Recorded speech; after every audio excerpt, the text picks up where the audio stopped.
Hi everyone, it's your boy Zach, and this is my review of the Black Hole movie from 1979. I just finished watching it this morning. I think I might have watched it like 5-10 years ago, but the main time I had any interaction with this movie was as a kid. I talked in other videos about if you're younger, you probably don't understand how weird and hard it was to see movies back in the day. If you didn't catch it in the theater, it was just kind of gone. And the other thing is, movies would just appear in the theater, just suddenly. There might be a poster that shows up like the week before it shows up, or the poster might show up a year before it comes out, or the poster might be on the movie theater wall for a year, and the movie never, ever, ever gets to you. That happened with Gunman, this Dennis Leary movie from the 1990s. That poster was up for a year and the movie never came out. It came out in other cities, not in ours. So anyway, you're a kid, you're aware of Disney, especially back then where there was just like 3 channels that showed cartoons only on Saturday morning. PBS, which had like Mr. Rogers and Electric Company and Sesame Street. And then you had Disney. But again, there was no Disney Channel. There was just Disney movies. So I remember seeing the preview, and it had Disney, and then I saw like this dark sci-fi thing, and it was a little weird and scary to me. Now, I don't believe I saw it in the theaters. I think what happened was the same thing that happened to me with like The Dark Crystal and The Never-Ending Story, is that at my rich friends, rich means you had HBO, I would see the last 20 minutes here, then 2 months later, you see the middle, then a year later at your cousin's house, you see the first 15 minutes before you all have to go out to some wedding or something like that. So I would see movies out of order in pieces over multiple years. But Black Hole was a little different because I had this 35 RPM record player. Man, it sounds like I was born in 1914. I didn't have to turn it with the crank. We plugged it into the wall. But it was a picture book, so it had like 30 pages. I don't remember if there were photos, if there were paintings, but the main thing I remembered was playing that record. God, I swear I'm not from the 1910s. While I played with my toys, and I would just listen to the movie. Now, obviously, it was a record, not a VHS, so I only heard it, and it was only like 35 minutes, so it was this really compressed version. But it wasn't like a retelling. It was the actual lines from the movie with some of the really, really great score. But some things a little bit different. Like, spoiler, at the end when they end up like in this kind of like weird, other dimension. In the movie, it's kind of like a little scary and weird. And I just looked this up on the record. They're just like, hey, we're supposed to find planets, so let's go find one. They don't want a metaphysical, deep ending for a little record meant for 5-year-olds. But this was kind of a weird one because, again, it came out after Star Wars, 2 years after Star Wars, I believe the same year as Alien by Ridley Scott. But in a weird way, it seems almost like a movie from the 60s or the very early 70s. A little bit of computer effects, mainly in some vector graphics on displays and things like that. Some just fantastic models and practical effects and sets. And one of the biggest effects is these floating robots, Vincent, Bob, and Maximilian, who I believe are literally just hung from piano wire on, like cranes, and then they would swing by. It was basically like almost like a marionette act. But the Black Hole is about this ship. I forget what it's called. There's like let's see. I actually looked up the ages, and I remember when I was a kid, I thought everyone was so old. Like, there's this crew of like Robert Forster and Yvette Mimieux, and I looked them up, and they were both like late 30s. So they're like younger than I am now. Then it had God, I always know these people's. Ernest Borgnine was in there, Maximilian Schell, so those guys were more in their like 50s and 60s. Anthony Perkins was in there. Fantastic performance. And then some young guy who looks like like Ricky Nelson, but it's like 1979 version of Ricky Nelson. Then they got a couple of robots voiced by character actors. So there's an exploratory vessel which is weirdly small. I don't really understand how it was so far into deep space. It has just like basic thrusters. It looks like something that would land on a moon, not that something that would travel in deep space for I don't know how long. There didn't even seem to be a berthing area in there. But anyway, they get a signal, and it's from the USS Cygnus, which is this freaking just beautiful ship design that I believe they said its mandate was to find habitable planets. It was recalled at some point. It did not return. No survivors returned. So they go to the Cygnus is near a black hole. If I remember correctly, they do like a flyby in the Cygnus, and then they get pulled into the gravity well of the black hole. They escape it and get back to the Cygnus. Then it looks like a derelict ship, but then the lights are turned on, so they land, and they end up meeting what is his name? Is it Dr. Hans Reinhardt, something like that? I remember being fascinated with this villain. Antagonist, anti-hero. I remember thinking, like, I didn't think he was that bad as a kid. I found him fascinating. So I think it's Dr. Hans Reinhardt, Maximilian Schell, and he's basically, I remember thinking he was crazy, but I don't think he was that crazy. He was just very, very intense. So they figured out a way for I think they call it a gravity field, so you don't get pulled into a black hole. And he's obsessed with the idea of traveling through the black hole to the other side. Yeah, this is back in the day when people thought black holes were like a tunnel to another dimension, and not just a tunnel to you being compressed into the densest, version of yourself ever, like just crushed. But what are black holes? They're collapsed neutron stars? Well, back in the day, we thought they were tunnels to other dimensions. I mean, it's a lot more fun if that's what it is. If it's just a collapsed star that just draws things in and crushes them, it's basically just a space monster truck, right? Like Truckosaurus, Black Holeosaurus. I like the idea that it's a tunnel to another dimension. That's cool to me. So anyway, they get onto the ship, and there's just like, it's a fantastic design.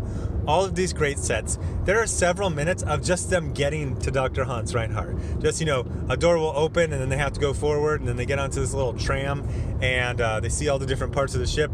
It's really great because at the beginning, they travel from the rear to the front, and you get to see most of the parts of the ship. And then, not going to build that set just for one 20-second shot. Then you go back to all the things you see. So the ship seems to have only one human, Dr. Hans Reinhardt.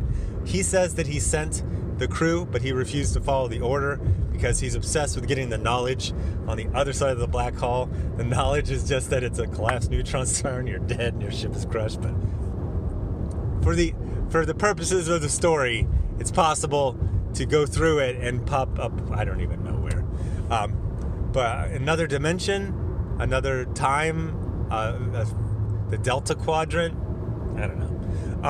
But we get some cool mysteries where there's a couple different groups. There's these kind of like stormtrooper robots that actually are robots. There's these other kind of servant robots that appear to be robots, which are actually kind of like humanoid. They're cyborgs. They call them humanoids. They're cyborgs. And then you have Maximilian. One of the best things is there's these three robots. Vincent, Bob, and then Maximilian. And this is probably one of my favorite takes on robots. We got the Star Wars take. Robots as very sassy slaves. And then we've got other ones that are just pure machines, like the robots from Interstellar. But this one's interesting. They're I don't know, almost like guardian angels. They obviously are meant to serve, but they seem like they have pride. If they're from a different series. So Vincent meets another a robot from his same series, and they're very proud. They're like, we got to show these other robots that we're the best. There's also this cool kind of like macho aggression between the different series of robots. At one point, they're just practicing shooting, and they're like really like showing off, and they're trying to show that they're from the superior model. So what happens is, they start discovering that it's basically a slave ship, that Dr. Reinhardt appears to be insane, that he's not going to let any of them go. Although at one point it seems like he is going to let some of them go to basically be a witness. But I'd have to watch it again to get clear on that. But the main thing I was just thinking about is, like, I remember this getting seen as a disappointment. And then it fell down the pop culture memory hole, no pun intended. And I think the main thing was the Disney name. I was doing a little bit of research, and they were saying this is one of the reasons that Disney started a Touchstone studio, because they knew the Disney name, it had a lot of weight for good or ill. You want to tell a more adult, metaphysical story like Black Hole, and then you put Disney, and it confuses people. Yes, imprints can be confusing for people who watch my other channel, or whatever you call it, studios, lines. But I remember people like, this is not Disney, and they, like, people were really mad about it. Like, now I looked it up, $20 million budget, it made $35 million, and I think that's just in the US. So as far as I know, back in the day, that was profitable or break even. So it wasn't like a disaster. I remember everyone talking about like it was a freaking disaster. And then it just kind of fell down the memory hole. I think Disney saw it as like this weird thing they didn't know what to do with. But if this wouldn't have been a Disney movie, if this just would have been Paramount or whatever, United Artists, whatever, I think this would have been, it wouldn't have been like a Blade Runner, but it probably would have been like an Enemy Mine or Last Starfighter or something like that. Like a good B movie of sci-fi tale. Now at the end, it gets really, really trippy. So the Cygnus is not strong. Well, no, the Cygnus probably would have been strong enough to go through the black hole, but by an amazing coincidence, these gigantic meteors are drawn into it at the same time. They're really, really cool. They're like glowing red. At one time, one of them like caroms through the middle section, which is like a giant greenhouse. Just freaking super cool. Various plot machinations. Some people are killed, and then they all end up tumbling into the black hole. And then Reinhardt ends up merging with Maximilian into some weird being in some hell-like dimension. And then the good guys, whose name I don't remember except for Charlie Pizer, because that's a very unique name, is Robert Forster and Yvette Mimieux, and then Vincent the robot. They basically are in some sort of Eden, esque area of space. So I loved it, especially like when you're going through the black hole, when you're watching it for the first time and you don't know what's happening, and you're what was I? It's like 7 or something like that, 6. Like, you start tripping balls. Like, what? I'm about to learn the mysteries of the universe. No, you're just gonna get crushed really densely at a freaking collapsed neutron star. But fantastic movie, fantastic. I did the whole. Boy, when I rented it this time, it said I had it for 72 hours, not 48. I don't know if they just changed the rules or something like that, or if you buy enough. One of the the really cool things about this channel is it subsidizes my Netflix and my Amazon Prime Video, and I do need to get Hulu, and it subsidizes these $3.99 buy it on Amazon Prime Video or YouTube. So I get to watch more things, so that's really fun. So thanks for watching my videos, so I can monetize them and then pay for the movies. But I think the next one I'm going to maybe not the next video, but the next one I'm going to pay for. Oh gosh, they put a lot more stuff on Amazon Prime Video. I think I added like 10, 12 movies yesterday. Like Amazon Prime Video, if you haven't checked it out, like, okay, first of all, if you have Amazon Prime, you already have it. You might not even know that. I didn't even know it. I didn't even know I had Amazon Prime. I went to go sign up for it, and I already had it. I don't even remember signing up for it. I think I did it with like 2 clicks of ordering something on Amazon. They're like, yes. Oh, geez, I'm signed up. It's $100 a year, but Amazon Prime is great. But like their selection of movies is so freaking good, and they do have original series. I keep almost quitting Netflix, but then they consistently have like 2 more movies that I want to see. Then I watch those 2, and then there's 2 more, and they won't be on the other one. So go check it out. The Black Hole. Yeah, you do have to pay for it. I got it on YouTube for $3.99. There was even a $2.99 version. But I decided to treat myself. SD versus HD. So anyway, tell me what you think about The Black Hole. Tell me if you saw it back in the day. I have heard there are multiple versions of the end, although I have only ever seen one version of the end. It's where Reinhardt and Maximilian merge, and they're in this like hell, and then the good guys get to this like virgin territory. They're rewarded for their goodness.